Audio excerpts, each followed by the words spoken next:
ज्ञान का सागर चैनल की तरफों जीवन कथा गुग्गा याहर पीर जी की लैके हाजिर होए हैं। जीवन कथा गुग्गा याहर पीर भाग पहला।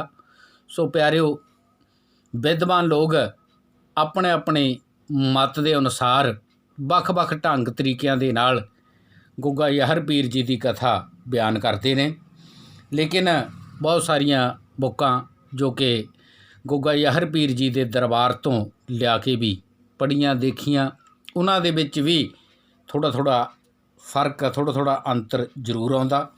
और जिमें जिमें अपने अपने इलाकों के विच बजुर्ग लोग अपने अपने ढंग तरीकों के नाल भी याहर पीर जी की जीवन कथा करते हैं। सो मैनू ये गुग्गा याहर पीर जी की जीवन कथा स्वर्गीय मास्टर मदन लाल जी जगतपुर वालियां दे कोलों अते उन्हां दे उस्ताद मास्टर मदन लाल जी फराले वाले स्वर्गवासी उन्हां दे कोलों प्राप्त हुई है। सो प्यारिओ, याहर पीर जी दे नाम दे विच भी अपने अपने इलाकों दे विच थोड़ा थोड़ा फर्क आउंदा। किसी इलाके दे विच श्री गुग्गा याहर वीर भी कहंदे ने, लेकिन नाम दे विच भी फर्क है, बाकी नामां दे विच भी थोड़ा थोड़ा फर्क आउंदा। सो जीवन कथा गुग्गा याहर पीर जी की शुरू करां उस तो पहलां उन्हां सारे ही सत्कारयोग वीरां नूं बेनती है कि जिन्हां ने ज्ञान का सागर चैनल अजे तक सबसक्राइब नहीं किया, उन्हां नूं बेनती कि ज्ञान का सागर चैनल सबसक्राइब जरूर करना। सो प्यारिओ, जो कि राजस्थान का इलाका है, इस इलाके नूं उन्हां समयां दे विच मारू दा देश कहंदे सी। मारू दा देश क्यों? उस इलाके दे विच रेता ही रेता, टोए टिब्बे, पानी की बड़ी कमी हुंदी सी, फसल बहुत घट हुंदी सी, इस करके मारू दा देश कहा जांदा सी। उस मारू दे देश दे विच एक गढ़दरेवा शहर है, जिस शहर नूं अजकल जिला चिरू लगदा है। उस गढ़दरेवे शहर दे विच राजे उंबर दा राज सी। राजा उंबर जो कि राजपूत छत्री चौहान वंश दे विचों होए ने, जो कि बड़े बहादुर सूरमे अते अणखी होए ने। इन्हां समयां दे विच मुगलों का भी काफ़ी जोर रहा। कई दफ़ा मुगल लोग इन्हां दे नाल वड्डियां वड्डियां वधीकियां भी कर जाते सी, लेकिन ये लोग भी बड़े अणखी अते बहादुर होए ने। इन्हां नूं बहुत सारिया जंगां जो कि मुगलों के नाल लड़नियां पईयां। राजा उंबर दी महाराणी जी का नाम ककई दसते ने विद्वान, और महाराणी ककई का दूसरा नाम महाराणी फुहार भी दसते ने। लेकिन एक समय राजा उंबर नूं मुगलों के नाल जंग लड़नी पई। जंगां बहुत लड़नियां पईयां, लेकिन ये जंग काफ़ी लंबा समा चली। राजा उंबर ने जंग नूं जित लिया। जंग जित के जिस वेले वापस चल पे, वापस आउंदे आउंदे की देखिया, एक नन्ना मुन्ना छोटा जिहा बच्चा लड़का मिलिया। वजीरा एहलकारां ने कहा कि राजन देखो, अपनी जिंदगी का कोई भरोसा नहीं, लेकिन ये नन्ना मुन्ना बच्चा मालिक ने भगवान की देन है, इस बच्चे नूं नाल लै जाओ, महाराणी ककई की गोदी पा दिओ, ढंडोरा करवा दिओ, तुहानूं और सानू इस गल का पता।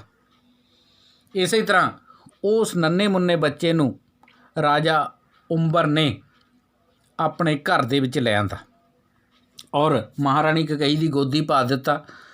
उस लड़के का नाम राजकुमार केर रखिया। जिन्होंने पता सी कि लिया के पाल रहे ने, वो लोग उस राजकुमार केर नूं पालक भी कहण लग पे। इस तरह उस समय तो बाद महाराणी ककई दे गोदी दे विच एक लड़का होर पैदा होया, जिहदा नां राजकुमार जैंबर रखिया। राजकुमार जैंबर अते राजकुमार केर इस तरह दोनों भाई दसते ने। परवरिश हो रही है। उधर एक सरसा पट्टी का ਬਾਦਸ਼ਾਹ ਹੋਇਆ ਜਿਹਦਾ ਨਾਮ ਰਾਜਾ ਕੌਰਪਾਲ ਦੱਸਦੇ ਨੇ। ਕੌਰਪਾਲ ਸਿੰਘ ਦੀ ਮਹਾਰਾਣੀ ਦਾ ਨਾਂ ਜੋ ਕਿ ਅਮਰਾਵਤੀ ਸੀ। ਕੌਰਪਾਲ ਸਿੰਘ ਨੂੰ ਕਮਰਪਾਲ ਸਿੰਘ ਵੀ ਕਈ ਲੋਕ ਵਿਦਵਾਨ ਦੱਸਦੇ ਨੇ। ਇਸੇ ਤਰ੍ਹਾਂ ਉਹ ਵੀ ਰਾਜਪੂਤ ਰਾਣੇ, ਉਹਨਾਂ ਨੂੰ ਵੀ ਮੁਗਲਾਂ ਦੇ ਨਾਲ ਕਈ ਜੰਗਾਂ ਲੜਨੀਆਂ ਪਈਆਂ। ਇਸ ਤਰ੍ਹਾਂ ਰਾਜਾ ਕੌਰਪਾਲ ਨੇ ਵੀ ਇੱਕ ਮੁਗਲਾਂ ਦੇ ਨਾਲ ਜੰਗ ਲੜੀ। ਜੰਗ ਜਿੱਤ ਕੇ ਰਾਜਾ ਕੌਰਪਾਲ ਸਿੰਘ ਜਿਸ ਵੇਲੇ ਵਾਪਸ ਆ ਰਿਹਾ, ਆਉਂਦਿਆਂ ਰਸਤੇ ਦੇ ਵਿੱਚ ਇੱਕ ਔਰਤ, ਮੁਸਲਮਾਨਣੀ ਔਰਤ ਮਿਲ ਗਈ। ਲੇਕਿਨ ਵਜ਼ੀਰ ਅਹਿਲਕਾਰਾਂ ਦੇ ਕਹਿਣੇ 'ਤੇ ਜਿਸ ਔਰਤ ਨੂੰ ਆਪਣੇ ਘਰ ਲੈ ਆਂਦਾ ਰਾਜਾ ਕੌਰਪਾਲ ਨੇ, ਮਹਿਲਾਂ ਦੇ ਵਿੱਚ ਲਿਆ ਕੇ ਪਟਰਾਣੀ ਬਣਾ ਕੇ ਵਸਾ ਲਿਆ। ਇਸੇ ਤਰ੍ਹਾਂ ਉਸ ਔਰਤ ਦਾ ਕਈ ਵਿਦਵਾਨ ਨਾਮ ਹੁਸੈਨੀ ਬੇਗਮ ਦੱਸਦੇ ਨੇ। ਉਸ ਹੁਸੈਨੀ ਬੇਗਮ ਦੇ ਪੇਟੋਂ ਇੱਕ ਲੜਕੀ ਪੈਦਾ ਹੋਈ ਜਿਹਦਾ ਨਾਂ ਕਾਸ਼ਲ ਰੱਖਿਆ, ਅਤੇ ਇਹਨਾਂ ਦੀ ਪਹਿਲੀ ਰਾਣੀ ਅਮਰਾਵਤੀ ਦੇ ਪੇਟੋਂ ਇੱਕ ਲੜਕੀ ਪੈਦਾ ਹੋਈ ਜਿਹਦਾ ਨਾਂ ਬਾਸ਼ਲ ਰੱਖਿਆ। ਕਾਸ਼ਲ ਅਤੇ ਬਾਸ਼ਲ ਇਸ ਤਰ੍ਹਾਂ ਦੋਨੋਂ ਭੈਣਾਂ ਦੀ ਪਰਵਰਿਸ਼ ਹੋ ਰਹੀ ਆ। ਇੱਧਰ ਰਾਜਕੁਮਾਰ ਕੇਰ ਅਤੇ ਰਾਜਕੁਮਾਰ ਜੈਂਬਰ ਦੀ ਪਰਵਰਿਸ਼ ਹੋ ਰਹੀ ਆ। ਪਰਵਰਿਸ਼ ਹੁੰਦਿਆਂ ਜਿਸ ਵੇਲੇ ਰਾਜਕੁਮਾਰ ਕੇਰ ਅਤੇ ਰਾਜਕੁਮਾਰ ਜੈਂਬਰ ਨੌਜਵਾਨ ਹੋ ਗਏ ਤਾਂ ਉੱਧਰ ਰਾਜਾ ਕੌਰਪਾਲ ਨੇ ਆਪਣੇ ਪ੍ਰੋਧ ਜੀ ਨੂੰ ਕਿਹਾ ਕਿ ਕੋਈ ਅੱਛੀ ਖਾਨਦਾਨੀ ਦੇਖ ਕੇ, ਅੱਛਾ ਘਰ-ਬਾਰ ਦੇਖ ਕੇ ਸਾਡੀ ਲੜਕੀ ਬਾਸ਼ਲ ਦੇ ਰਹੀ ਠਾਕਾ ਕਰਕੇ ਆਉਣਾ। ਕੋਈ ਚੰਗਾ ਘਰ ਦੇਖਣਾ, ਚੰਗੀ ਖਾਨਦਾਨੀ ਦੇਖਣੀ ਆ। ਚੰਗੀ ਖਾਨਦਾਨੀ ਦੀ ਭਾਲ ਕਰਦੇ ਪ੍ਰੋਧ ਜੀ ਚਲਦੇ ਗੜ੍ਹ ਦਦਰੇਵੇ ਪਹੁੰਚ ਜਾਂਦੇ ਨੇ।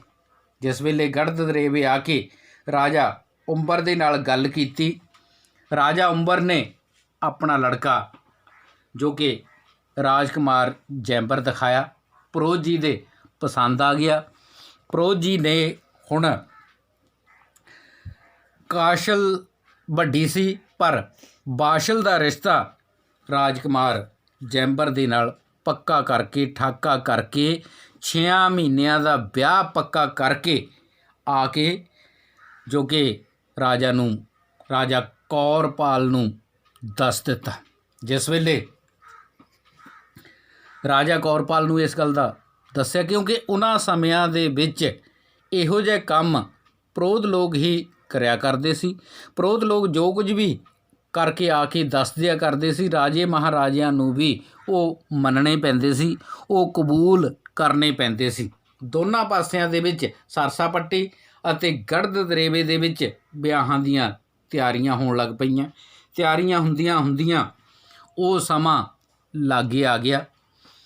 ਇਸੇ ਤਰ੍ਹਾਂ ਜਿਵੇਂ ਸਿਆਣੇ ਕਹਿੰਦੇ ਨੇ ਕਿ ਬੱਝੇ ਹੋਏ ਦਿਨ ਝੱਟ ਆ ਜਾਂਦੇ ਨੇ, 6 ਮਹੀਨਿਆਂ ਦਾ ਸਮਾਂ ਬਤੀਤ ਹੋ ਗਿਆ। ਇਸੇ ਤਰ੍ਹਾਂ ਰਾਜਾ ਉਂਬਰ ਆਪਣੇ ਲੜਕੇ ਜੈਂਬਰ ਨੂੰ ਵਿਆਹੁਣ ਦੇ ਲਈ ਸੱਜ ਧੱਜ ਕੇ ਰੱਥਾਂ 'ਤੇ, ਘੋੜੀਆਂ, ਹਾਥੀਆਂ 'ਤੇ ਬਾਜੇ ਗਾਜੇ ਸ਼ਹਿਨਾਈਆਂ ਦੇ ਨਾਲ ਸੱਜ ਧੱਜ ਕੇ ਬਰਾਤ ਲੈ ਕੇ ਤੁਰਦੇ ਨੇ। ਬਰਾਤ ਚਲਦੀ ਜੋ ਕਿ ਸਰਸਾ ਪੱਟੀ ਦੇ ਵਸੀਮੇ 'ਤੇ ਪਹੁੰਚ ਜਾਂਦੀ ਹੈ। ਜਿਸ ਵੇਲੇ ਬਰਾਤ ਪਹੁੰਚੀ ਤੇ ਰਾਜਾ ਕੌਰਪਾਲ ਸਿੰਘ ਜੀ ਆਪਣੇ ਸ਼ਰੀਕੇ ਭਾਈਚਾਰੇ ਦੇ ਨਾਲ, ਆਪਣੇ ਰਿਸ਼ਤੇਦਾਰੀ ਦੇ ਨਾਲ ਪਹੁੰਚੇ ਹੋਏ ਸੀ। ਬਰਾਤ ਦਾ ਸਵਾਗਤ ਹੋਇਆ। ਸਵਾਗਤ ਕਰਨੇ ਤੋਂ ਬਾਅਦ ਬਰਾਤ ਨੂੰ ਲਿਆ ਕੇ ਡੇਰਾ ਦੇ ਦਿੱਤਾ। ਬਰਾਤ ਡੇਰੇ ਦੇ ਵਿੱਚ ਬਿਠਾਲ ਦਿੱਤੀ ਗਈ। ਰਾਜਾ ਕੌਰਪਾਲ ਸਿੰਘ ਆਪਣੇ ਰਿਸ਼ਤੇਦਾਰਾਂ ਦੇ ਨਾਲ, ਆਪਣੇ ਸ਼ਰੀਕੇ ਭਾਈਚਾਰੇ ਦੇ ਨਾਲ ਗੱਲ ਕਰਦਾ ਕਿ ਜੇਕਰ ਇਹਨਾਂ ਦੇ ਕੋਲ, ਕਿਉਂਕਿ ਬੜੀ ਅੱਛੀ ਬਰਾਤ ਹੈ, ਬੜੇ ਅੱਛੇ ਖਾਨਦਾਨੀ ਦੇ ਲੋਕ ਲੱਗਦੇ ਨੇ, ਇਹਨਾਂ ਦੇ ਪਾਸ ਕੋਈ ਦੂਸਰਾ ਲੜਕਾ ਹੋਵੇ ਤਾਂ ਆਪਾਂ ਸਾਡੀ ਜਿਹੜੀ ਦੂਸਰੀ ਲੜਕੀ ਕਾਸ਼ਲ ਹੈ ਉਹਦਾ ਰਿਸ਼ਤਾ ਵੀ ਇਹਨਾਂ ਨੂੰ ਦੇ ਦਈਏ। ਜਿਸ ਵੇਲੇ ਗੱਲ ਚਲਾਈ ਤਾਂ ਰਾਜਾ ਉਂਬਰ ਨੇ ਆਪਣਾ ਲੜਕਾ ਜਿਹੜਾ ਰਾਜਕੁਮਾਰ ਕੇਰ ਸੀ ਉਹ ਦਿਖਾ ਦਿੱਤਾ। ਉਹਨਾਂ ਦੇ ਪਸੰਦ ਆ ਗਿਆ। ਇਸੇ ਤਰ੍ਹਾਂ ਰਾਜਕੁਮਾਰੀ ਕਾਸ਼ਲ ਦਾ ਰਿਸ਼ਤਾ ਰਾਜਕੁਮਾਰ ਕੇਰ ਦੇ ਨਾਲ ਕਰਕੇ ਦੋਨਾਂ ਦੇ ਸਾਂਝੇ ਸ਼ਗਨ ਵਿਹਾਰ ਹੋਣ ਲੱਗ ਪਏ।